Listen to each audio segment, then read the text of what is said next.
So what's your episode on? So, first of all, The people want to know top who 3 is your favorite porn actress. Oh, that's easy. Sorry. Is it? For me, it is. Top 3. Side note, I never actually paid attention to the porn stars' names. I did because if I found one that I'm like, oh, I like. There's a few pornos I've watched that I was very invested in the story. There's some that actually like the feature length film ones. Yeah. I'm like, did she ever get her degree? Did the extra credit matter at the end? Was he a real pizza guy? Was he a real doctor? This guy doesn't seem licensed at all. Top 3 favorite meals. Top 3 meals? Yeah, like if not just a singular food item, like a hamburger, but like a full. Okay. So like for me, if I could do grilled no, grilled salmon with white rice and steamed veggies. Rice? I love white rice, dude. I love white rice. Is the most boring thing to eat. It's delicious because it absorbs all the moisture from everything else. Okay, if it's cooked with other things, sure, yummy. But if it's just alone, if you eat rice alone, you're a psycho. No, rice alone, I will eat rice alone sometimes if I just need something quick. Psycho bitch! As a side Psycho bitch! Psycho killer. I love me an unagi don. Unagi don is... A what? It's a bowl of white sushi rice. Okay, because the Go ahead. Yeah, go on. The unagi. Unagi. Unagi don. That's the big fish. That's an eel. On Avatar: The Last Airbender. Yeah, the big snake. Yeah, it's an eel. Yeah. So it's an eel bowl. It's white rice with eel and a teriyaki sauce, and it's so good. I love eel. So that's my go-to. And my third thing, if I could eat, is a chicken carbonara. I've eaten so much food in my life that I'm trying to think of my favorite because I've had some really fucking good food, dude. Code hot dog. Code hot dog. Inside joke. Yeah, you wouldn't know. You weren't there. Fuck. Ass. No, Oh. I don't need ass. Coward. Coward. Dude, I've had so much good food. Pick one. It's so hard. Pick one. From Italy, specifically. We get it. You've traveled. Jesus. I have traveled a lot. I fucking love traveling. So Italy, chicken Alfredo, just like homegrown Italian chicken Alfredo. Yes, chicken Alfredo, known to grow. Yes. Naturally. Yes. In Italy. It grows in the bowl and everything. Actually, scratch that. I'm gonna throw that away. That's not my top 3. Yeah, what a fucking idiot, this guy. Seafood pizza in Pisa.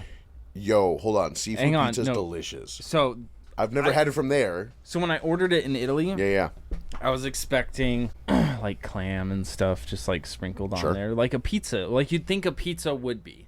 Flat. So I got it, and it's a flat pizza. Okay, so far red meeting sauce, expectations. Some cheese, right? Normal pizza, but a mound of lobster tail, crab legs, full oysters, everything just thrown on it. Like they took a seafood dinner and just dumped it out on top of a pizza. Fuck, dude. Oh, I bet. It was so good. We used to do a Mexican pizza at the restaurant we owned, which was a flour tortilla, rice, beans, pico de gallo, but then we'd do shrimp on it, and it would be like just perfectly crispy shrimp. Oh, so fucking good. A Philly cheesesteak and fries. You can't go wrong with a Philly. Not from Philly. No. Best Philly cheesesteak I ever had was actually, I think it was Jersey. My best Philly cheesesteak I've ever had, and I've had them in Philly, I've had them all over the place, is St. Louis, Missouri. Really? Yep. There's a little pub right next to the Cardinal Stadium. Okay. And I had a Is that where the Pope plays? Yeah. That's a good one. No, I was in Missouri for Army stuff, and I went to a Yankee Cardinals game, and I went and I got these Philly cheesesteaks at this place. I can't remember the name of the restaurant. I'd know it. I'd know the restaurant if I was there and I saw it. Yeah. But fuck, dude, that was so good. Number one, I believe in you. there's only ever been like 2 times I've ever cried while eating food. Was one of them the first time you had a glass of water after your dad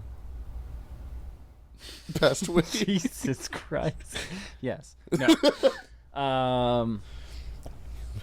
It's never not funny to me. It'll completely throw you off because it's not like the other two were like semi-elegant and well-traveled. The potato stew from Wheat, Montana made me fucking cry. It was so good. I wasn't high. I wasn't drunk. Nothing. That is... Yeah. Okay.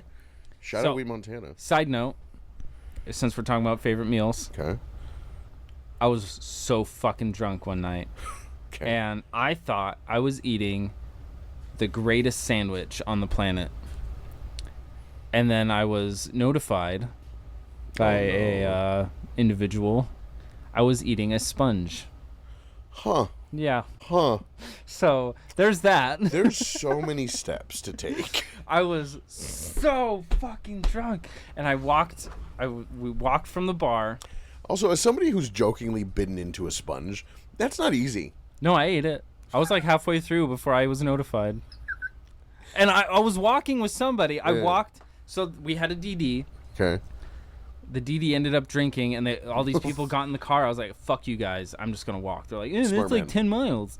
I'm like, I don't fucking care. Yeah, because at the time, I lived in the South Hills, and the bar I was at was like right on the cusp of the city limits of the town I was living in. And yeah, I walked all the way home, me and my buddy, because I didn't want to get in the fucking car with the drunk assholes. No. So, granted, I'm pretty sure they got home safe. I saw them the next day and they were fine. They didn't get a DUI or anything, but why? It's not worth the risk.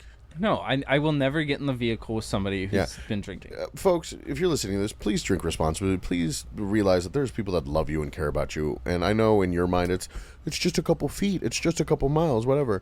Life happens so fast. So please get home safely, especially during the holiday season.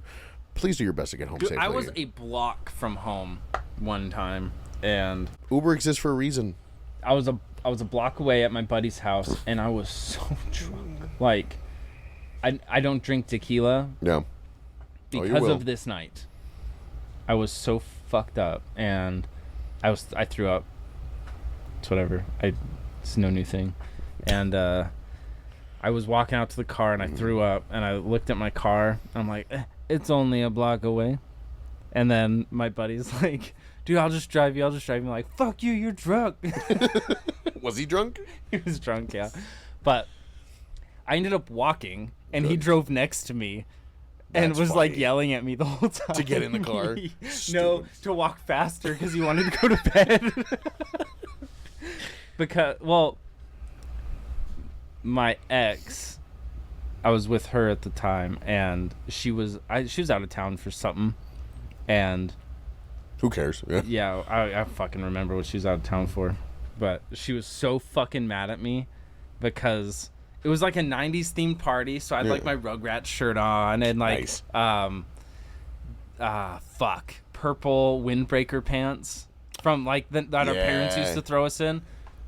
So I was like 90s out. Should make you But she was so mad because she's like, the second I leave fucking town, you get so fucked up. And I'm like, yeah, because I'm celebrating that you're not here. Fuck. But yeah, like that night I walked like 10 miles back home. But anyway, so we got home. Yeah. And I was like more than halfway through the sponge. And one of my roommates at the time was like, hey, Kellen, what are you eating? I'm like, fucking sandwich. What's it look like, dipshit? Like, I was confrontational. You've got an attitude? Yeah. I was being confrontational because he's coming at me for my sandwich. The facade, like, the curtain was lifted. And when I was looking at it, I remember seeing a sandwich until someone told me it was a sponge. and it literally went from a sandwich to a sponge, like, in my hand. I'm like, what the fuck? So I've never been that drunk. My burps tasted like a dish soap for like a week and a half. Oof. It was pretty gross. I bet. Pooped the sponge out just fine. Cleaned you from the inside out. Yeah. So that's I think that's the drunkest story I fucking have. That's pretty I don't think I've... Well... No, I can't talk about that. Oh, okay. Statute of limitations. Just kidding. Wait, what? I was at a university. Okay. Visiting a buddy of mine. And we got very, very drunk. And we climbed up to the roof of a building that was under construction. And we were hitting golf balls off the top. And then the campus security of this university was yelling at us to get off the building. Jesus. And we started hitting the golf balls at him. Just artillery shelling him. And I was just throwing him down at him and stuff, telling him to go fuck himself. That's fun. So I get... Be respectful to your educational institutions when deserved. It wasn't mine. That's true. It's true. Also, if you're from California, get out of my state. It's not your state. Well, you were born here, so it is your state. If you're from California, come here, ruin this fucking state. Help me. Honestly, if I was petty enough, if I had the time and the finances, I would run for local office on lies to the Montanan people about how I was going to do Montana first, and Montana is great. And then as soon as I got in office, I'd be like, psych, bitch, I'm selling all this shit to kill the Californians. All of it. Every bit of it. I want to watch everything you love just get squandered away. I want to watch everything you care about. Why? Because here's the thing. I wouldn't have a problem with Montana. Man, I went on a rant the other day on TikTok Live about this. I wouldn't have a problem with Montana if it weren't for two things. One, white people. No. Three things. No, one of them is the elitist mentality. Not yours, because yours was joking-ish. But the elitist mentality that a lot of people have of, like, Montana and a Montana only. And, like, whatever's best for Montana is just to keep it in Montana. It's not realistic, because unfortunately... Watch your fucking step, brother. Like progress has to happen. Like, I get that you don't want Montana to grow. You don't want certain places to grow. But you sound awful Californian. But the reality is that, like, if you want this place to thrive, you have to kind of keep up with the times. And I'm not saying it has to become a giant metropolis by any means, but people have been so adamant against any change that now that change is forcibly happening, everybody's up in arms about it. And good, fuck them. Second thing, I hate this last best place bullshit. You're telling me out of all the places that exist in the world, everything that happens in this little sphere that we have, Montana's the best place? Stop. Hold on before you say anything.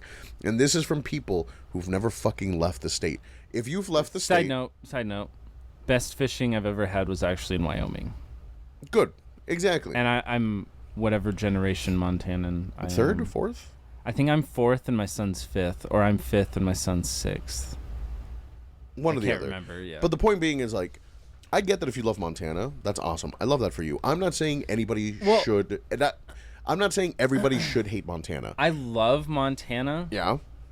But you can admit it's not the best place in the world. I admit there's some things that need to change. 100%. And to advance 100%. with the times. But there's people that, like, will not see that. They're like, no, Montana's perfect the way it is. It's these other people that are ruining it. It's like, nobody... You have to accept that Montana... Like, I lived in Seattle. It's just the house prices. I grew up in Seattle. And I love Seattle to death. I fucking love Seattle. I will never... Seattle? Yeah.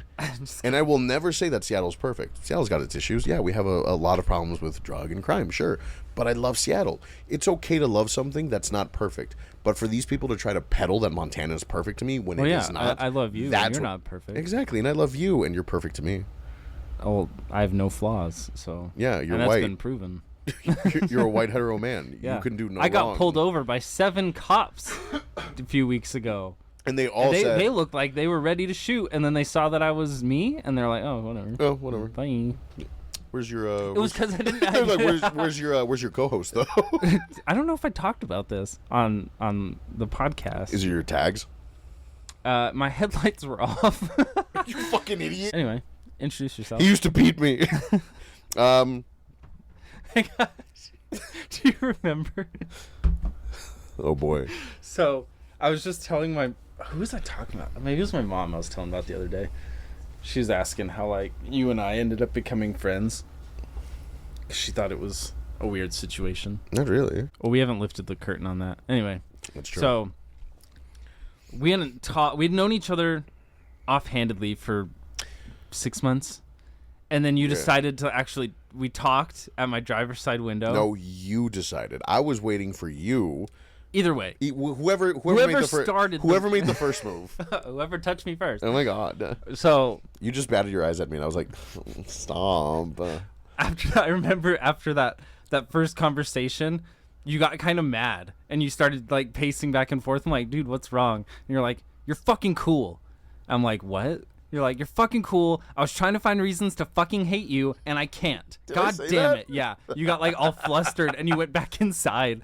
And I looked over at my wife. I'm like, what the fuck's wrong with this dude? That's so funny. But it was just so funny because I've had people say that to me before, where they were just looking. Because I will admit it, sometimes I look like a fucking douchebag. Sometimes, just the way I dress. Yeah. Probably right now. I don't think so. With my hat backwards, but no, it's not it's the assless chaps for me. You kept showing up in assless chaps. I used to own chaps. I'm just kidding. Oh fuck! Did you? What is it with you and fucking bopping yourself in the mouth with random objects? Is it your fake tooth? I get excited. Yeah, it was my fake tooth. I get excited. Fucking dog. I do remember the first time. It doesn't hurt when I hit it. Yeah. It just feels weird. That's why I'm like, Oh, I got it. Anyway. I do remember the first time we talked, which was very cordial. It was an introduction. It must have been the second time that happened. Because I did want to be upset with you because I was like, I need something to keep this hatred going. I need something to keep this, I need something to hold on to. But then I was like, fuck, I could actually get along with this guy. When you actually found out I was a cool human being, that was just funny. But you got to remember, circumstantially. Oh yeah. The last couple people that were you too. Well, the last couple people that weren't you. Oh, in that position. In that, I fucking hated because they weren't good people. You know, so I was like. I can hear the listeners now. What position? Yeah, missionary. No, it was. So it was upsetting to me because I had to be guarded because of circumstance. I'm like, I need to know who's around. You know, and what's going on. So I feel like we should break the veil. You think this is the episode we do it? Maybe. I think people would get a kick out of it. Okay. So the circumstances that we're talking about, and you guys have heard me talk about my ex-wife. Smoke show. And you've heard him talk about his current wife. Smoke show. This is where we reveal to you guys, plot twist, it's the same woman. Kellen is married to my ex-wife. And he's the stepdad to my son. And so we get along great. We get along really cool. We didn't at first, but again, circumstantially, it's because... And you were hitting on my mom yesterday. Oh, yeah, I was hitting... I'm about to be your stepdad. Oh, how the turntables, my friend. I still think that would be the funniest fucking thing on the planet. I'm willing to commit for the bit. I don't care. You heard it here first. I'm clapping his mom. I'm clapping his mom. What's your mom's name? Eileen. Oh, she is gonna. Anyway, she's gonna hear this episode. I love you so much, Eileen. I'm so sorry. Yeah, I used to tell her this joke all the time. I'd be like, what do you call a vampire with one leg? Eileen? That's and good. She'd be like, you're so funny. But no, so circumstantially, the guys prior to you in my ex-wife's at that time life, not the dude, that one guy, he was pretty fucking. He's POS. There was two. The one right before me, he was a POS. I don't know who the one right before you was. Bald. B. Yeah. Fuck him. The one before that. A. Yeah. Yeah.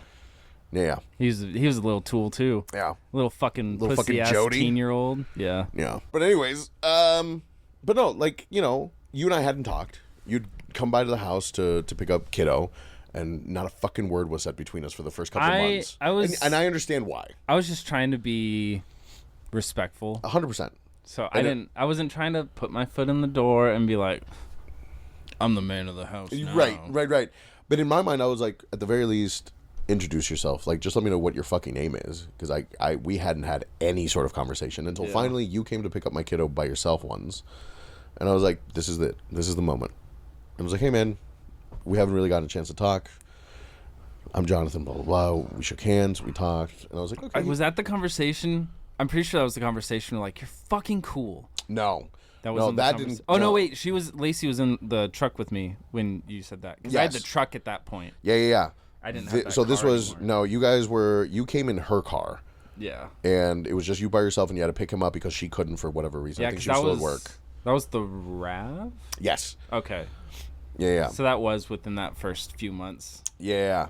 And I was cool with it. You picking up kiddo, obviously I could have been an asshole about it, but I was like, no, this is a good chance for me to talk to him. We talked, exchanged pleasantries, and I walked away from that being like, okay, he doesn't seem like a douchebag. Everybody else, the alert went right off that I fucking hated these people. With you, I was like, okay, he was able to look me in the fucking eye. Well, that's a good start. The freaking B dude, he looked like he looked like a pea. He's a 40-year-old fucking dickhead that still lived with his mom. Fuck that guy. It was a whole thing.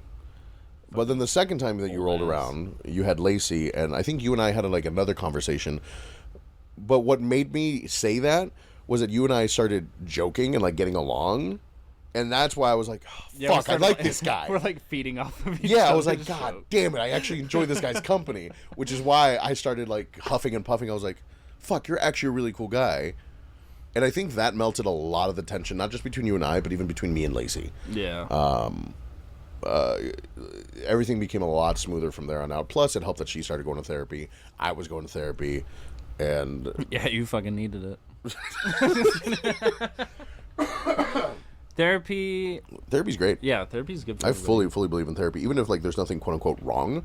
Yeah, therapy's just nice to get a subjective point of view on things. Any veterans are listening to this, don't listen to the stigmatism. Go see therapy.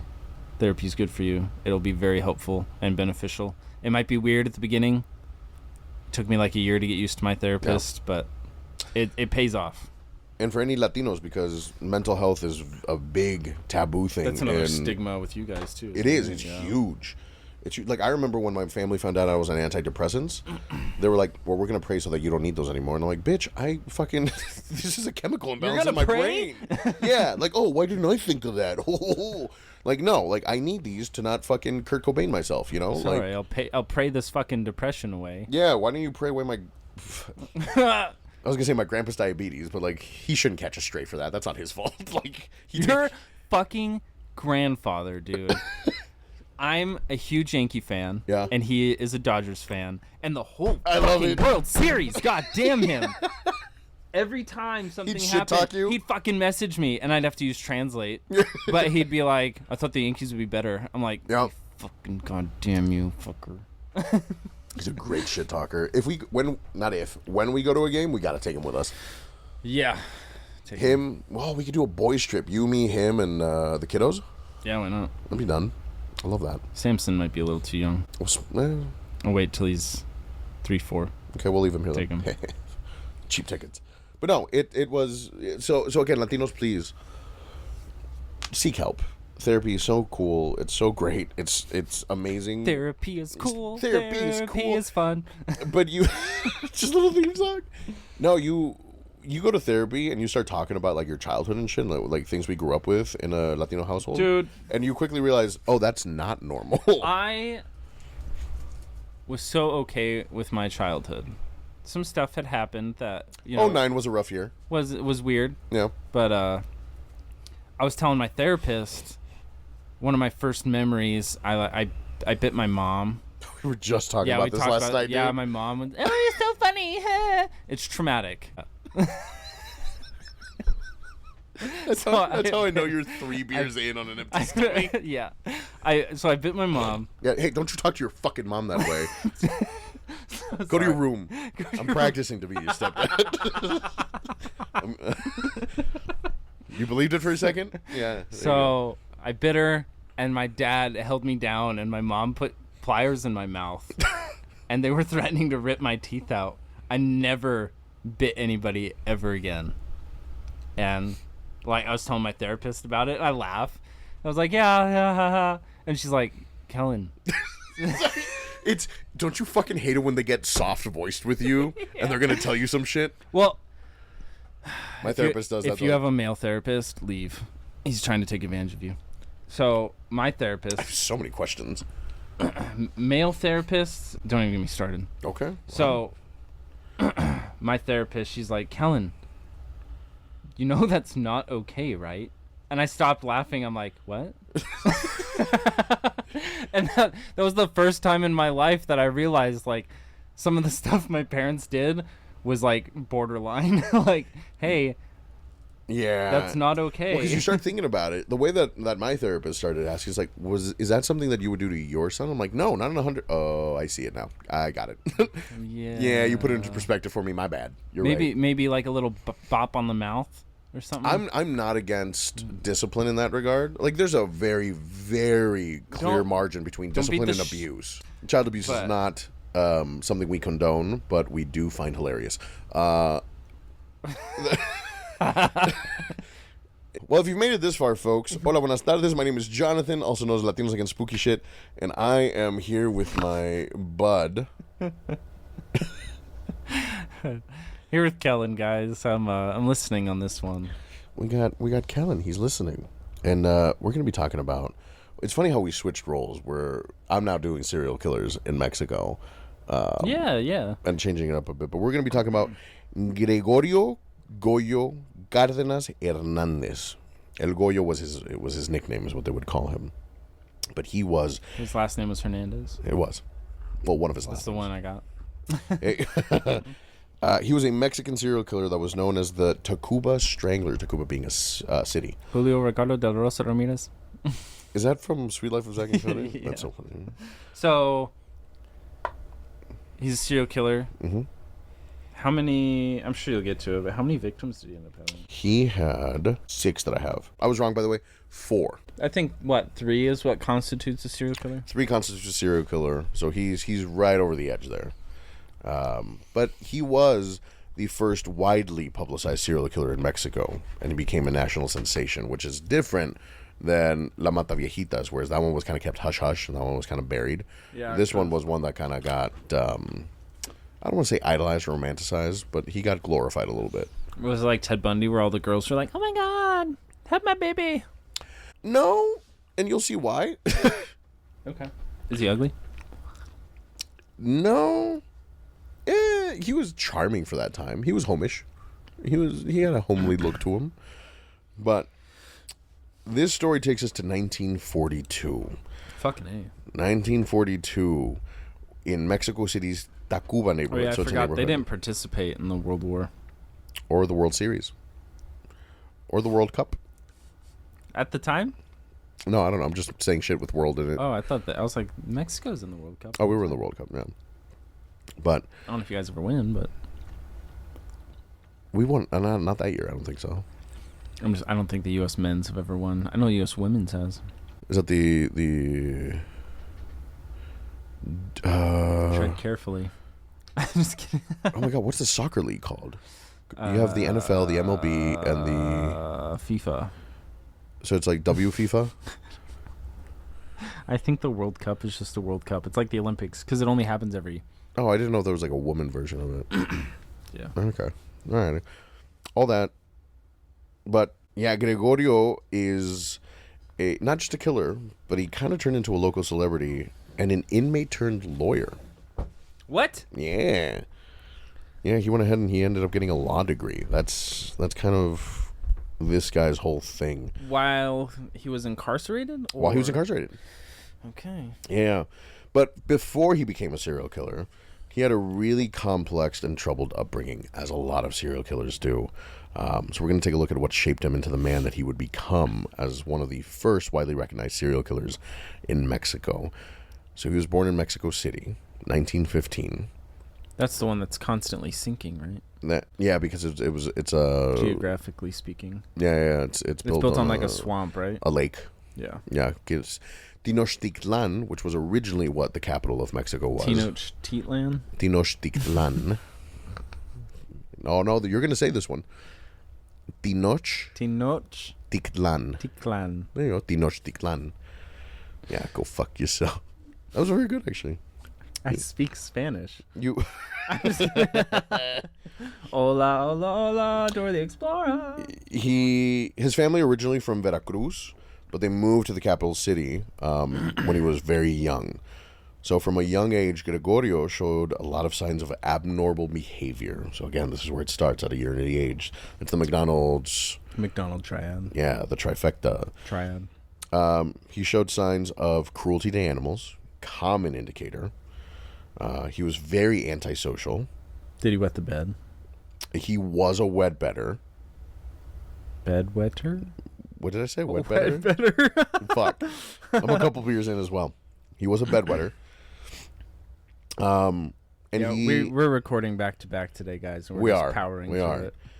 And again, we talked about previously how head trauma or brain injuries or any sort of that thing is also a big indicator. Yeah. He had encephalitis. Encephalitis is a infection that causes brain swelling. Oh. So he contracted that at a very early age, and a lot of people, How do you contract that? I'm not sure. It's like, is it one of those things that the dentist warns you about? Like, hey, brush your fucking teeth, guy.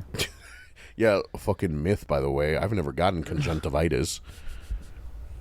Conjunctivitis? What? Isn't that pink eye? I don't know.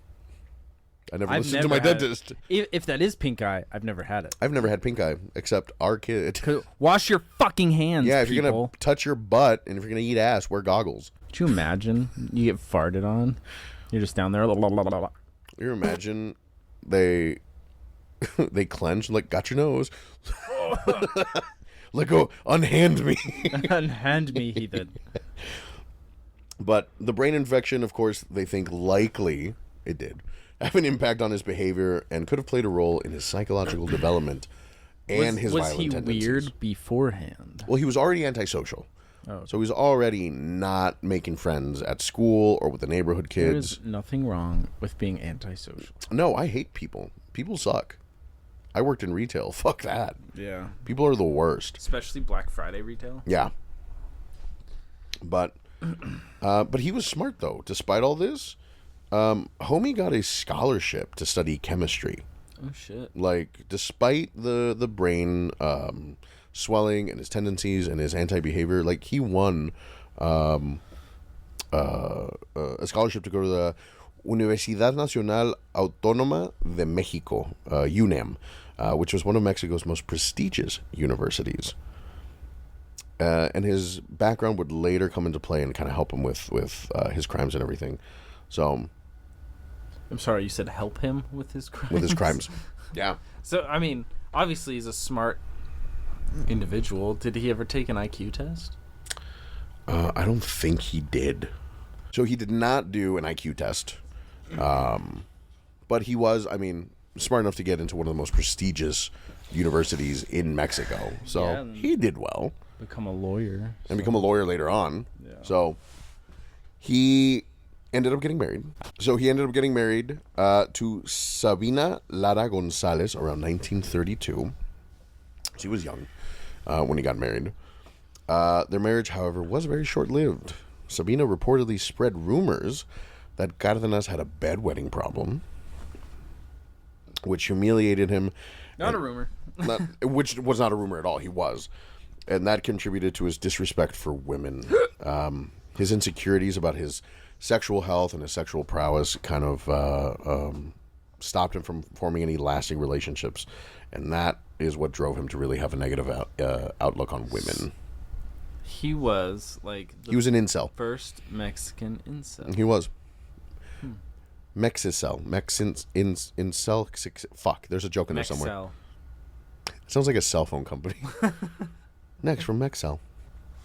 But get your iPhone 18. Get your iPhone 18 at Mexcel. Now, his first kill started in August of 42. How old was he? So he was born in 1915, 1942. So 25, 27? 27 years old. He was just a little guy. But he killed 16-year-old prostitute Maria de los Angeles Gonzalez. Prostitute? A 16-year-old That's pretty young. sex worker. That's sad. After having sex with her, he strangled her and then buried her body in his garden in the Tacuba neighborhood of Mexico City. I bet his flowers were nice. You bet his what? His flowers were nice. I bet he had some nice gardens. What makes grass grow? Blood. Now, over the next few weeks, he would go on, and he would then kill Rosa Reyes and Raquel Martinez de Leon, both 16-year-old sex workers, and Graciela Arias Avalos, a 19-year-old chemistry student and former acquaintance of his from the university. All the victims were young women, particularly sex workers, which suggested that he had a deep hatred or contempt for women, possibly linked to his insecurities and his sexual issues. But I take it that he killed too close to home on that last one. So all of these were in his neighborhood, which is why he's called the Tacuba Strangler. They were all from his block. Jesus like these are all Christ. people that like people would recognize, which is what got him caught in the first place. But as the bodies piled up, neighbors began to get suspicious, especially after noticing his odd behavior from Cárdenas and his interactions with young women. Again, antisocial, awkward, very much a where's my hug type of guy, you know, which we all fucking hate. But word spread soon that something was off about his house in Tacuba. And so what happened was, before they could start looking into him and before they could go into his house and like start checking everything out, he checks himself into a psychiatric hospital. Checks himself in, buys himself a little bit of time. But that raises more suspicion. Like if you're under investigation and then all of a sudden you're like, oh no, something's wrong with me, I should get myself checked. Bit of a flag. Yeah, usually that's like syphilis. Hey, something's wrong with me. Hey, something's wrong with me. It hurts to pee. You're a serial killer. Oh. And you have gonorrhea. Ah, there it is. There's the one. That's what I was worried about, I've Doc. been killing for years, and I've never had once the burning sensation when I pee. Do you think going and admitting himself into the psychiatric hospital helped or hindered? Him? Yeah. He did it on his own accord. He did it on his own, or do you think that he was legitimately trying to get help? He put himself in there on his own. Was it because he was killing people? So, or was he just like, you know what? He just admitted himself because he's like, it was that. It was, you know what? I could use a little help. I think it helped him. Yeah? He didn't kill anybody after that. Didn't he? No, he didn't. No, he didn't. No. He already killed his 4. So, yeah, I don't know. I think it helped him. Okay. Well, he was arrested September 7th, 1942. So not very long after his last kill. While he was still in the psychiatric facility. His arrest was because of the growing pressure from the public and the authorities to solve the string of disappearances and murders in the area. Did he admit to it? Or did they just charge him? They charged him with it, and it wasn't until they had him in custody that he finally admitted to everything. I was like, is he one of those fucking guys? He just like talking about it to yeah. No. It was one of those things where just the mounting unrest from the public, and finally they're like, you got to at least question the guy, see what he's got going on. Well, yeah, you got to talk to him if everyone thinks he's a fucking weirdo. Right. If it smells like a duck, right? It's probably a duck. It's probably a duck. But did you have a duck? Do you remember that? No. Back at that other house before we bought this. Oh, I forgot about the ducks. Yeah, Kevin. Was that his name? Yeah. So Cárdenas was tried. Cárdenas was tried in Lecumberri prison, which is known as one of Mexico's most notorious facilities. He pleaded guilty to the murders, which is what made the trial move really quickly. There was no contest. He was like, yeah, you know what? It was me. My bad. And the way that his chemistry degree came into effect earlier is when he put him in their garden, he used a lot of his chemistry degree to help, like, lime. Yeah, decompose them a lot quicker to try to get rid of evidence. I'm over here like, yeah, just pour lime on him. Yeah, how'd you know? Wait a minute. But he was sentenced to life in prison. During his time in custody, though, he became an increasingly controversial figure, and he drew attention from psychiatrists, criminologists, and the public, of course. But they viewed him as as a fascinating case because of his intelligence and the peculiarities of his crime. He was the first widely known serial killer in Mexico, and he got insane media coverage because of this. He was kind of a celebrity, kind of the same way that like Bundy or Dahmer were. Okay. Because again, he wasn't unattractive, but a lot of people were like, "Why?" Put your baby in me, oh my god.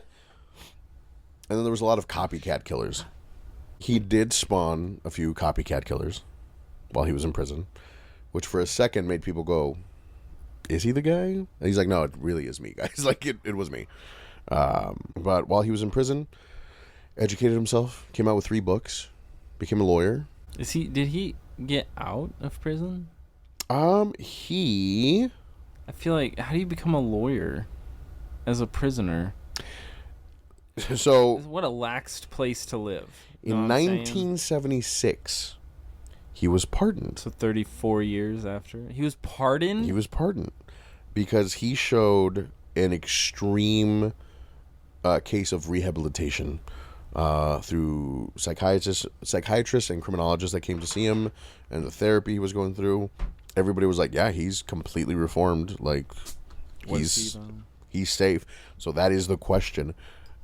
Because he showed unexpected talents and interests. Again, he studied psychiatry and law.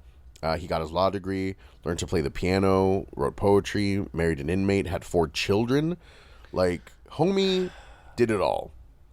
And then Luis Echeverria granted him a pardon. Married an inmate. Married an inmate, had 4 So kids. are Mexican prisons Not all. co-ed? Not all. This one in this point in time was. No wonder it was notorious. It was just a fuck All fest. the sex that was going on. He was even invited to speak in Congress by the Interior Secretary Mario Moya Palencia, and he was celebrated as a great example of rehabilitation. He went to continue on working as a lawyer until he passed away in 1999. But what do you think? Do you think he was actually rehabbed, or do you think he played the system to get out? Because, I mean, he was smart, went to college, studied psychiatry. Got a degree. Part of me thinks that, like, serial killers, murderers, and stuff like that, there's no rehabilitating them at all. Now, what is your definition of rehabilitation? Do you think that is to get to the point of a normal human being that has normal sexual fetishes? Okay. But yeah, just to the point of like being normal. You don't have that urge to kill. You don't have... So he didn't kill for sexual gratification. At least he didn't get to that point where a lot of other serial killers do. Loser. Well, he had sex beforehand. He'd have sex with them and then kill them. So the act of killing them didn't give him sexual gratification. So do you think that he could have been rehabbed to be able to control his violent tendencies? Because clearly he never killed again. I mean, fuck. I mean, maybe he was just a violent person. But he was also an incel. But he also did start going to therapy. And he had a traumatic childhood. Maybe talking about it opened up. And a lot like every other fucking serial killer, that just a little bit of love in their childhood. Yeah. Maybe like therapy and stuff is what he needed. Because there's no in his history, there's no, and mind you, because 1915 to 1942, like there's very little written about like, you know, his childhood and anything. I don't like even that. know. I don't think anybody even knew that mental health was a thing. And it wasn't as well studied. Stone Age. Yeah. But like he didn't have a traumatic childhood. His parents loved him. His parents moved to provide him a better life. He didn't have a traumatic childhood? As far as like abuse from his parents, no. Wow. Yeah, there was. Well, yeah, because he was just a weird kid. He was just antisocial, cruelty to animals, just right off the bat, and then the encephalitis caused the inflammation in his brain.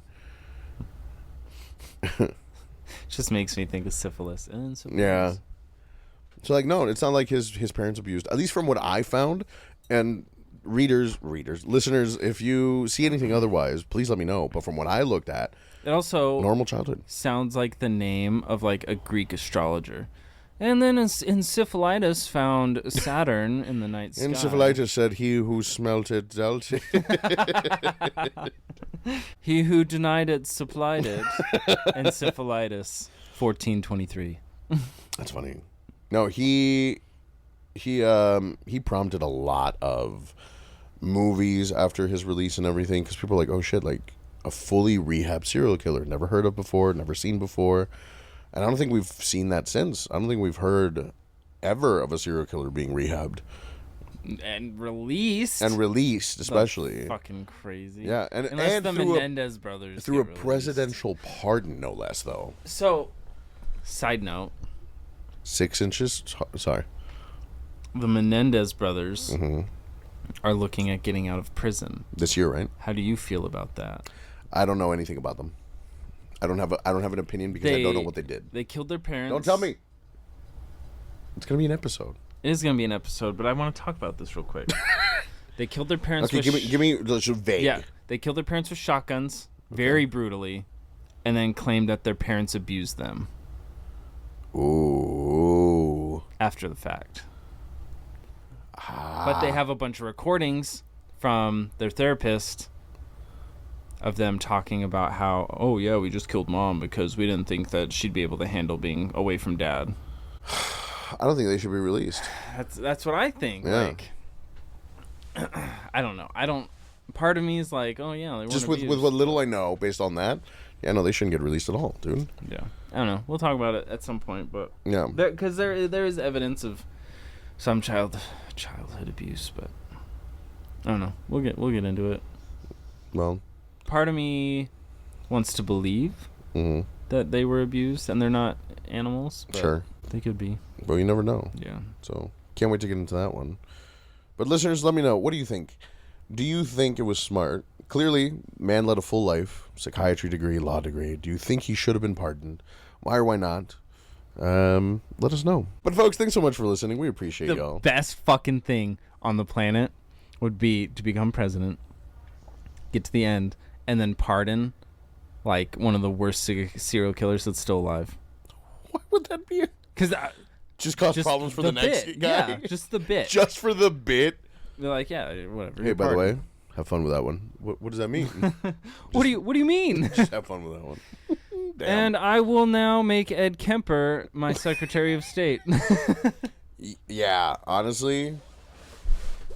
God, what a cacistocracy we have right now. Just what a what? Cacistocracy? Where you fill essentially cabinet positions with the worst, most like the worst underqualified civilians possible.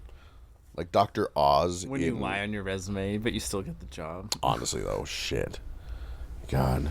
So next for Supreme Court, Judge Judy. I will never talk politics because I don't. It's like being an atheist. I'm like an atheist to politics. I don't believe in politics. Which is wild because unlike your God, politics are real. So anyways, folks, thank you so much for hanging out here. Thank you. Stay spooky, and we'll catch you on the next one. Yep. Stay spooky, friends. Bye. Fuck yourselves.